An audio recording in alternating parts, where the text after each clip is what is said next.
Ma, nandito ako ma kasi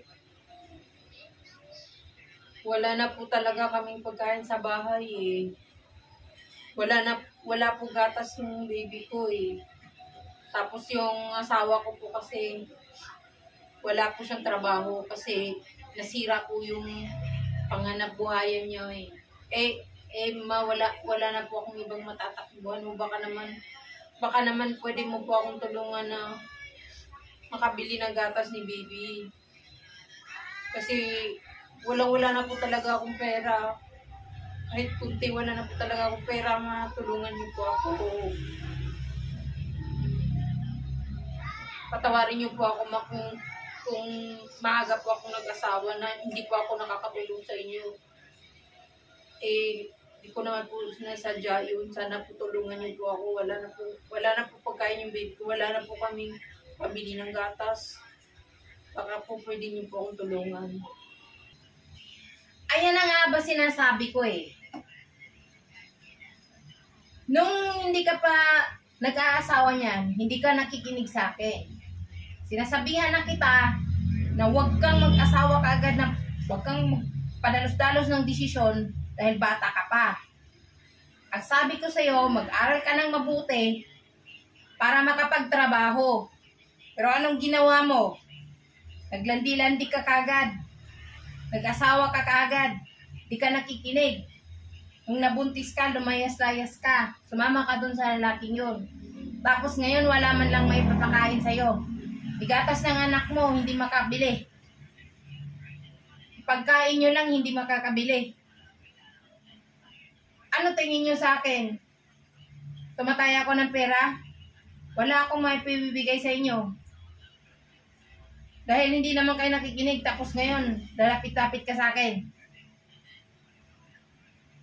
Paano na yan ngayon? Paano na yan? Kahit gatas ng anak mo, hindi makakabili. Oh. Yan na nga ba sinasabi ko eh. Dapat kasi nag-iisip kayo bago kayo pumasok sa pag-asawa. Yung una-una lang yan, puro sarap. Pero na magkaanak na kayo, wala na, naghihirap na. Asan na yung sinasabi mo ng asawa mo na masipag? Eh bakit kahit gatas di makakabili?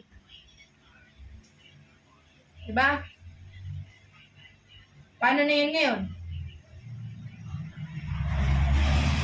Alam mo naman na naghihirap din ako. Diba? Ay, nako, iwan ko sa inyo. Sorry po talaga mga hindi. Sorry po talaga. Wala na akong magagawa eh. Nandito na po eh. Wala naman po akong ibang malalapitan po. Hindi kayo lang po eh. Gutom na po kasi yung baby namin. Wala po talagang gatas. Wala na po kaming pagkain. Mula kanina, mula kagabi. Wala po kaming pagkain. Wala po kami pera. Sana po matulungan niyo po ako. Patawarin niyo po ako sa lahat ng kasalanan ko po sa inyo. Maawa po kayo sa akin. Pinagsisihan ko naman po eh, yung nagawa ko, patawarin niyo po ako. Tulungan niyo lang po ako na makabili ng pagkain ng baby ko.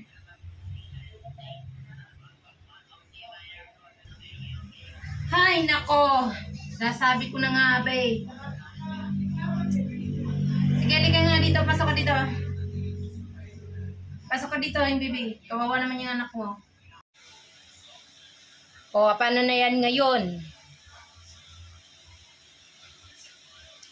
Kaya ang problema niyan. Pagsabihan mo yung asawa mo na magtatrabaho naman siya. Kasi obligasyon na niya kayo. Hindi pwede yung ganun na papetiks-petiks na lang sa buhay.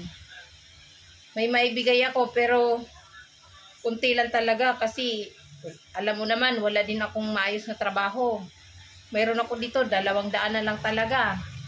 So ito 200 na lang talaga to. Bigay ko na lang sa'yo para makabili ka ng gatas mo. Kailangan yan na mabilhan mo ng gatas yung anak mo.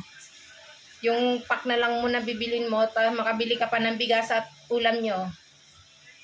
Sa susunod, mag-isip-isip kayo, baka mamaya susunod na taon, buntis ka na naman. Magpamily planning naman kayo. Isipin yung hirap ng buhay.